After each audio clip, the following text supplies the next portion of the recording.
In Consiglio dei Ministri ho chiesto un impegno preciso e tempi celeri per la firma dell'intesa con il Veneto. Il Premier Conte ha garantito personalmente e questo è un segnale chiaro dell'importanza che questa partita ha per il governo. Ora ricomincia il mio pressing e dobbiamo dare presto una risposta concreta alle legittime istanze di Veneto, Lombardia ed Emilia-Romagna.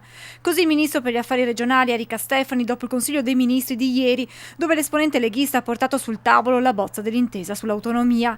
Il Ministro ha voluto accelerare i tempi dopo che il Vice Premier Salvini aveva parlato del documento in Consiglio dei Ministri entro l'autunno. Il Ministro Stefani è stata strepitosa e lo è anche perché ha presentato il progetto del Veneto già il 2 ottobre.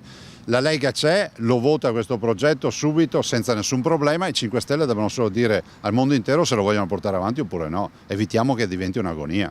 Rassicurazioni e l'impegno del Premier Conte, anche se al momento manca una data certa. Ma il governatore Zaia non crede che vi sia il rischio di un nulla di fatto e di un passo indietro degli esponenti del Movimento 5 Stelle.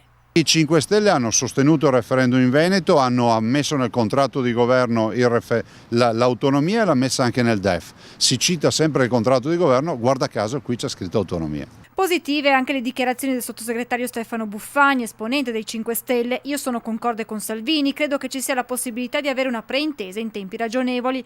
L'obiettivo, ha concluso Buffagni, è quello di farlo il prima possibile, un'accelerazione che auspica anche il governatore veneto. Si è parlato dell'autunno e l'autunno deve essere.